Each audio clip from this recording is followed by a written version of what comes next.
Good morning, Veronica. Happy Monday to you.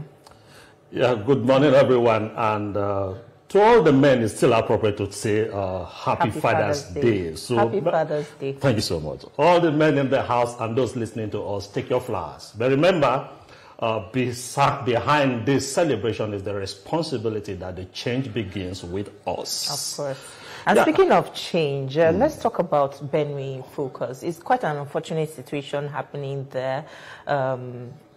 The lives that have been lost so far is just so devastating, and I can't imagine the trauma that Benue state indigenes have to go through, seeing people die on a daily basis. I've seen federal lawmakers come out to speak on this matter, and even there's currently I don't know whether to call it a rift between them and the governor, because the governor accused them of the killings in the state, and there they are going to say it is not the time to trade blames here. Take responsibility. You are the chief security officer of your state. Take responsibility of that state. Secure your people instead of trading blames, and intimidating or shifting blames to others. What do you think in this? Exactly, I quite agree with that. With your perspective, it's not time to shift blames. And you're the chief security officer of the state, and so many people will say, "Oh, the governors don't have control over the police; they don't have the control over the military." But for goodness' sake, you knew that was the situation before you took the responsibility to become the governor.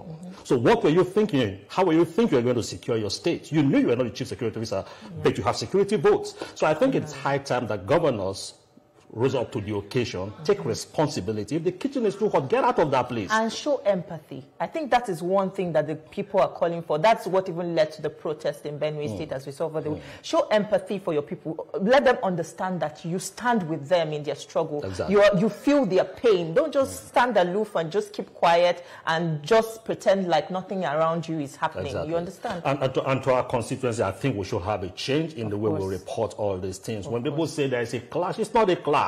This is targeted killings, and it's not just herdsmen. This is terrorism. Let's give it the name it deserves: terrorism, and let's address it as dealing with terrorists. And for the security agents, I know you know where these people are. After all this massacre, how many arrests have been made? That's the big and question. How many will be taken to court of prosecution and dealt with according to the law? Well, I hope you take responsibility. That is about Benue. Let's go over to what we have for you today. Now, good morning, everyone, and thanks for joining us on FCT Brief. Now, the escalating conflict between Israel and Iran, two powerful and long-standing adversaries in the Middle East, is sparking global concern, not only for its direct impact on the region, but also for the ripple effects it may trigger across the world, including Africa and more specifically Nigeria. While the battleground may be thousands of kilometers away, the implications of this war are already being felt much closer to home. From energy prices to regional security, migration to diplomatic alignments, Africa and Nigeria in particular cannot afford to sit on the sidelines. One of the most immediate consequences is the potential spike in global oil prices. Both Israel and Iran are strategically located near the Strait of Hormuz, a vital channel for oil exports. Any disruption in that region may lead to sharp increases in crude oil prices. Ironically, while Nigeria is an oil-producing nation, it may still suffer from inflationary impact due to its dependence on imported refined products. There are also concerns about heightened security threats as Iran maintains alliances with non-state actors and proxy groups around the world. There are further fears that increased hostilities may lead to more radicalization of terror funding that could trickle into parts of Africa, especially regions already battling extremism like the Sahel and northeastern Nigeria. The war may also test African diplomacy as many African nations enjoy bilateral relations with both Israel and Iran.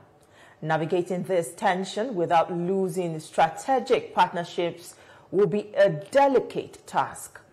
Additionally, rising instability in the Middle East could push more migrants into Africa, either temporarily or as part of wider refugee movements. For more on the likely implications of the war between Israel and Iran, let's bring in a public affairs analyst, Jide Uju, who joins us live in our studio this morning. It's good to have you in our studio this morning, Mr. Jide Uju. Good morning, TJ. Nice to have you here. It's a pleasure. We also have joining us via Zoom a global affairs analyst, Solomon Soja. Thank you for joining us on the program this morning, Mr. Solomon Soja. Thank you for having me. All right, let's jump straight into the issues, and I'll begin with you, Mr. Soja. Or should I start with you because of the nature of the question? Let me start with you, Mr. Uju. Global conflicts like this often spark into religious reprisals in Nigeria. What should security agencies be doing now to avoid or avert this kind of threat? Well, unfortunately, we have our hands full. You just talked about the Benue massacre, which is quite unfortunate, and the Nigerian military is already overwhelmed. But nonetheless, our security agencies, particularly the intelligence community, the DSS, the NIA, and DIA, and all of the other agencies need to heighten their intelligence gathering because, as you know, this could actually lead to radicalization. We know the Shiite group in Nigeria are actually kind of affiliated to Iran.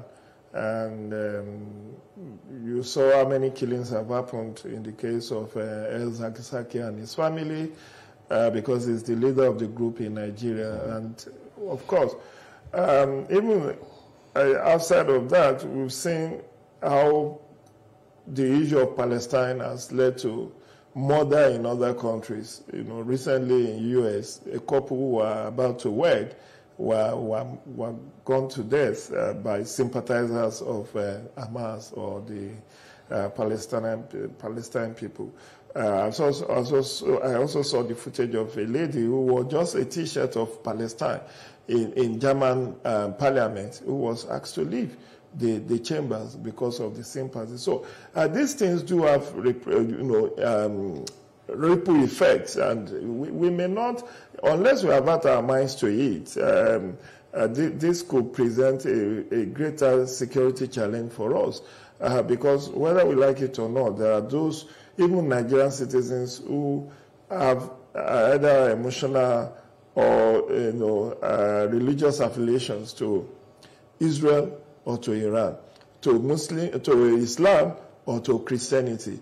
And you know, this is more like, I've seen heated debates, even in Nigerian elite circles, where people took very entrenched position that, what Israel is doing is right, he has to protect himself and all of that. And then the Muslim world will say, this is genocidal, why do you want to eliminate? But, you know, if you go historically, you will know that the two of them share the blame. Iran does not want State of Israel to be. It has pledged, unmitigated, destruction, that it was going to destroy the State of Israel.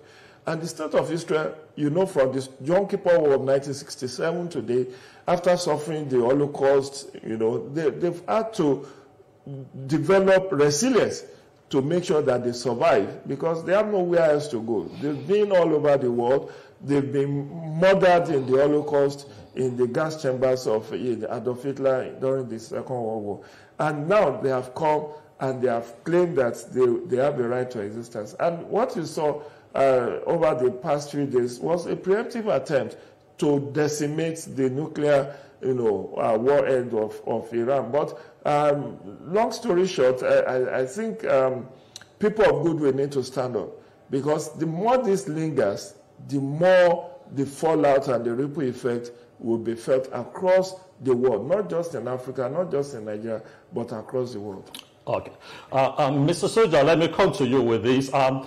Considering this conflict, Iran, Israel, now we're looking at the implications on Africa, on Nigeria. Now, how do you think the governments in Africa or the government in Nigeria should begin to deal with the issue? Because definitely there's going to be ripple effect, whether on the price of crude, whether with refugees moving into Nigeria, whether with terrorists coming in and all that. What should the intelligence community begin to do to ensure that this possible negative effect is not overbearing on the system and complicating the present difficult situation we have on our hands? Right, like you rightly said, for Nigeria and so many other African countries that heavily relies on like imports from the Middle East and all this, this could mean, as you rightly said, increase in pricing, and when fuel prices go up, food prices go up, and everything generally, including transportation, would eventually go up. But a great way the country can really take a strong position here is to stop pointing fingers. As Mr. Ojo has said, most times when we see conflicts like this, the Christians try to like align towards Israel, and then Muslims try to align towards Iran. But I don't think that would be very helpful in the situation where we continue to point fingers and saying, from the point of view of Israel, it's necessary for national security, and then from the point of view of Iran, it's just not justified. I would say an open dialogue. The presidency and in fact the governments can really take proactive measures to have open dialogue and like push for negotiation to come to the table, like diplomacy, to make sure this whole stuff gets resolved quickly in a way where we don't get to feel the effect of this conflict that is not necessarily close to us, but then would feel the results, would feel the impact on crude prices, like you rightly said. So I would say that we should do as much as we can to have open and clear conversations where we're not necessarily pointing finger, but just looking for the way forward to see how we can talk more about this and find easy common ground that we can all agree and say this is what we should push for very, very, very sustainable pace. Well, Mr. Soldier, Israel's ambassador to Nigeria claims that Iran is secretly spending millions to gain influence and destabilize the country. Is this true, and how serious should Nigeria take this threat? Well, Iran continues to get a lot of these allegations, a lot of these things said against them. They're secretly building nuclear weapons and all this stuff. Now, there's no way to know if this is true or not if the Iranian government have not come out themselves to say we're doing this or we're sponsoring terrorists in northern Nigeria or whatever. I would say, again, this comes back to communication and trust to a significant level, because the whole cause of this war in the first place is speculations like this. Israel thinking they've got intelligence that giving them enough reason to strike at Iran and their nuclear assets to make sure they decapacitate them, that they don't have the means to attack them as a country. If we continue to work with speculations like this without necessarily giving that benefit of doubt of like inviting the Iranian diplomats to the table in Nigeria to really ask them in confidence as to what's happening and how we can agree for them to stop funding, if they are currently funding terrorist groups in Nigeria, and the measures or consequences that they could face if they carry on in these actions. So I would say we just need to have Iran to come more on the table, and to do this definitely is not by violence, because if anything, violence, like violent attacks like what Israel is doing to Iran, would only make them more stubborn, would only give them more reason to feel like the only way to deter the US or the UK or Israel from attacking them consistently is by having nuclear weapons. So I personally, I would never, ever, ever recommend violent measures to foster peace. If anything, you just need more and more diplomacy and dialogue. So I would encourage the presidency to do more in inviting the ambassador from both sides and to have more conversations diplomatically. Okay. Mr. Ojo, let me come to you with this. In the conflict between Israel and Gaza, we saw Palestine, we saw the position South Africa took in leading a resolution against the nation of Israel. Now, South Africa is one of the biggest countries in Africa. Nigeria is also one of the biggest countries, a country in Africa. Now, how will you advise that the Nigerian government approach this conflict, whether it's with the Palestinians, whether it is with Iran, in taking position? South Africa seems to have taken position. How should we, as a country, Should we toe the line of South Africa, or should we toe the line of non-alignment that is actually part of our foreign policy? Because it will also have whether negative consequence, whichever position we take. So how will you advise? So my own advice is we stay non-aligned. It's in our best interest to do so. You saw the backlash on Ramaphosa with the U.S. coming heavy and accusing Ramaphosa's government of genocidal attack on the white farmers and the killings and all of that today. So look at that embarrassment that was given to Ramaphosa and his team on invitation, just similar to what Zelensky suffered, when he was ambushed with media, an interview. And I think while Ramaphosa may have taken that route of even lodging a complaint at ICC against the state of Israel, we all know where the backers of Israel, where they are. They are not hidden. The Western world is the one backing state of Israel. Even in this conflict, you've seen the statements issued by Macron, by Keir Starmer, by U.S. government saying, we are not involved, but we may get involved in the coming days. But the most worrisome for me is even what came out over the weekend, that Benjamin Netanyahu was going to take out the Israeli Prime Minister, Ayatollah Ali Khamenei. Although the CNN reported that two officials confirmed that, but Benjamin Netanyahu denied. But assuming that had happened, which was a possibility, given that even in this conflict, some heads of intelligence and military of Israel and of Iran had been eliminated. Look at what ripple effect. And now Iran is threatening to attack the base of Western world in the Middle East, starting with U.S., France and UK. If that happens, that will internationalize the world and take it out of Middle East per se. And that's why, given that we have our own internal challenges, which is enormous, we shouldn't add to it. We know our strategic interest with U.S.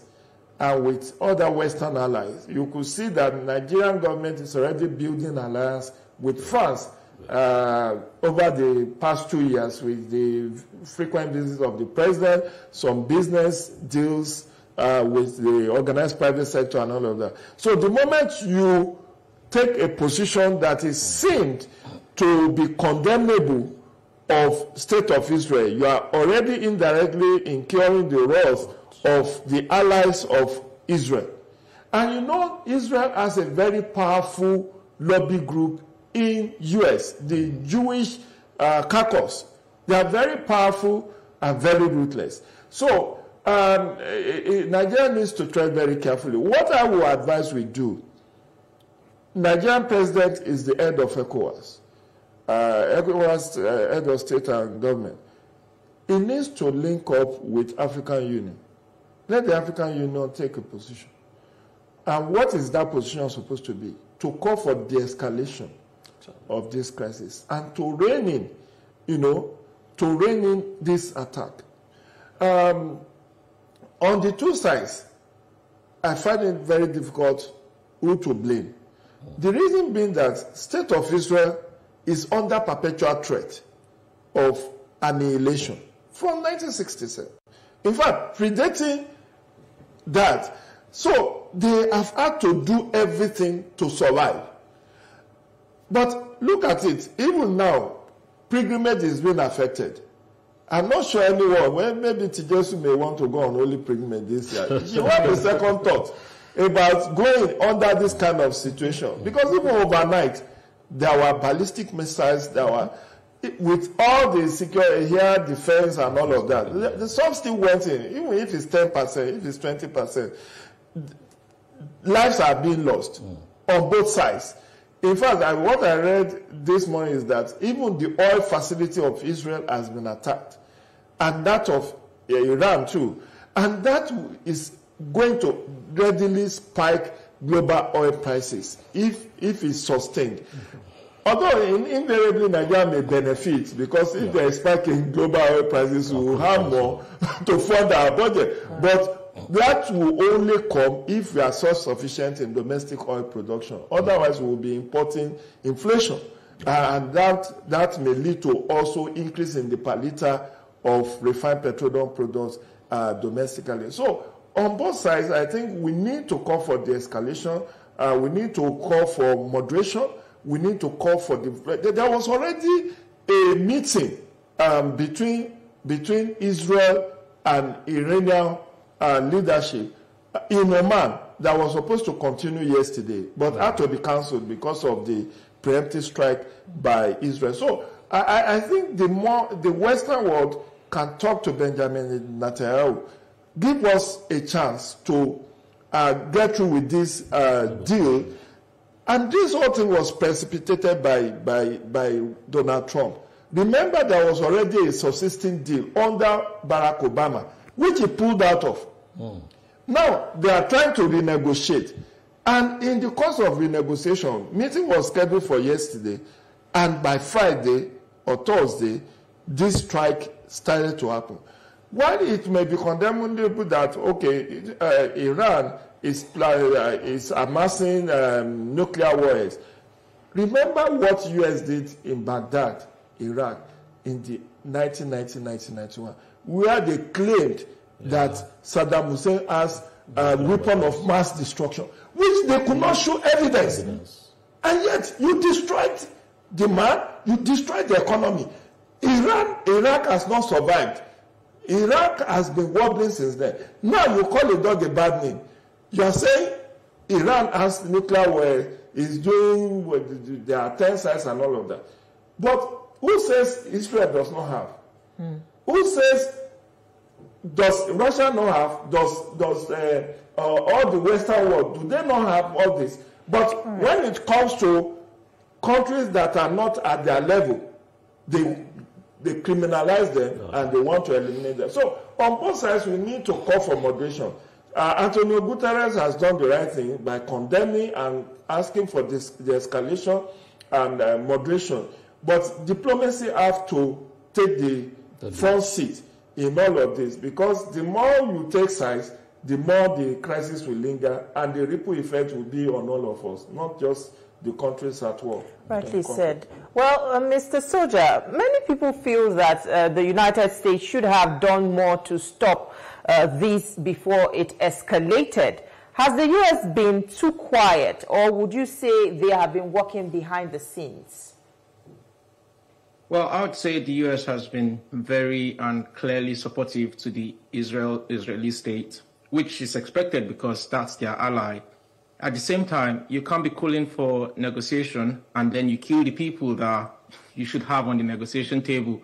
And then if you're having negotiation, who are you negotiating with if you've killed half of them?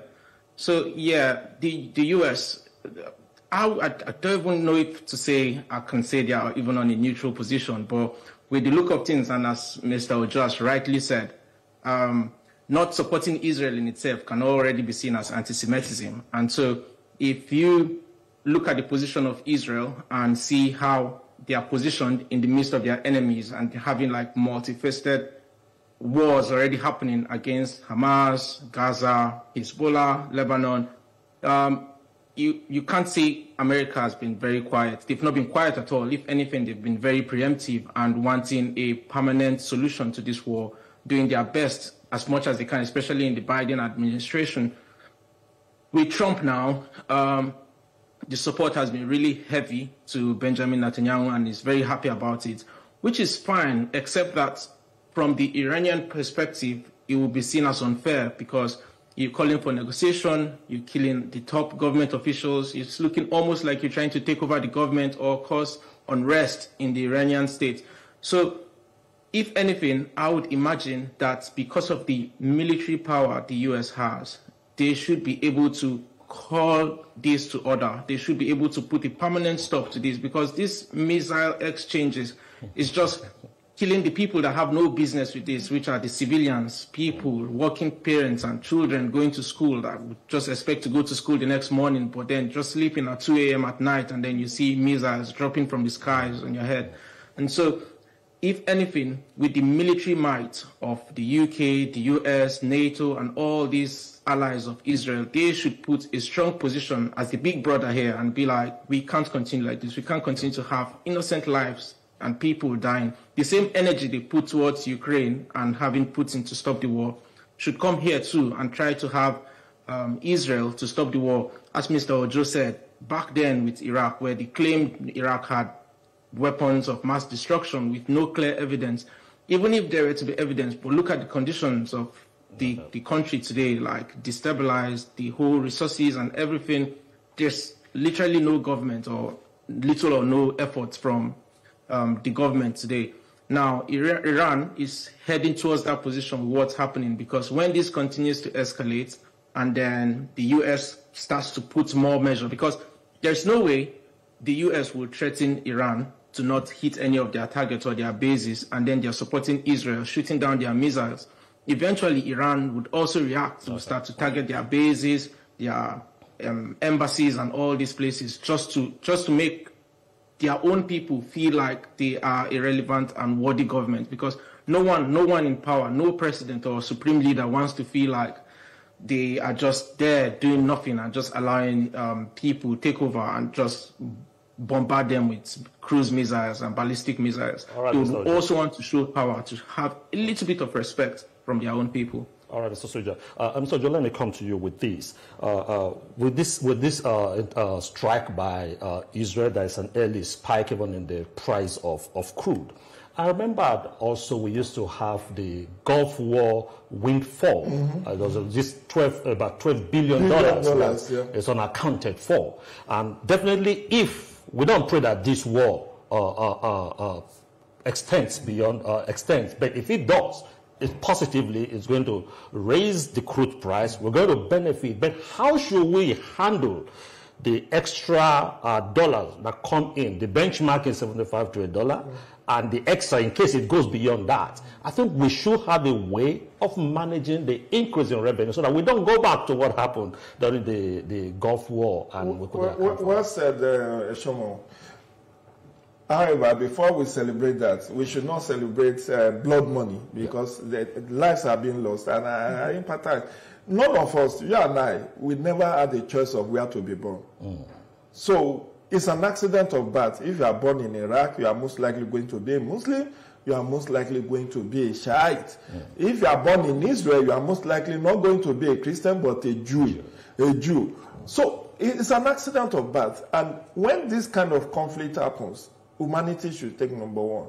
Look at the internally displaced persons. Look at the refugee crisis. Even with all the superior firepower that Israel seems to have, the citizens are traumatized. Because now you, in the middle of sleep, you hear alarm that you should run to the bunker. The bunker is not where you go and have a nice rest. The children are traumatized, even with all the, and lives are being lost. So, but on the positive side, if we do make more money, let me predict what will happen. We will be able to fund our budget better. This is June. We are already in deficit. You could see that Mr. President actually sent, borrowing plan. He wanted to borrow more money because of the shortfall. Benchmark was 75, but crude oil is being sold at 60, 62, 65. So there is a loss, and if you want to now halt further borrowing, you have to use whatever comes in as a buffer. So if the price continues to rise, it will mean that we will borrow less and we'll be able to fund our budget more easily. But to talk of windfall will come if the crisis escalates to the point that maybe we are now, crude oil is being sold for like $100 to a barrel, in which case you are talking of about $25 on every barrel that you can save. But that will mean what that initially will translate to is that your foreign reserve will be heavy. You will be able to have more resources in your foreign reserve. You'll become more credit-worthy. You'll be able to fund your budget better. But I think we should look at more production to have more revenue than to be expectant of this kind of windfall, which may be lost again into corruption. Because, as we said, 12.5 billion in 1991, unaccounted for, fly with the wings. So, all said and done, the most important thing, let this crisis be resolved. Let there be de-escalation, and let there be peace for global peace and security's sake. Let there be peace. I think that's where we'll leave the conversation this morning. We must say thank you so much, Mr. Jide Ojo. It's always a pleasure speaking with you. Also, Mr. Solomon Soja, it's also a pleasure speaking with you this morning. Thank you so much for your time. Thank you very much for having me. Well, that's our conversation today. Thank you for joining in. We'll now hand you over to our Lagos studio where Veronica and the rest of the crew are standing by to continue with the rest of the show. Thank you, Tijesu. Thank you, Eshomomo, for that timely conversation. All right, let's bring it back to the Lagos studio where Olamide Odekunle is standing by now to bring us up to speed. Now we meet again. She's just excited today, isn't it? Olamide. Well, I don't have anything left. We discussed everything on the newspaper.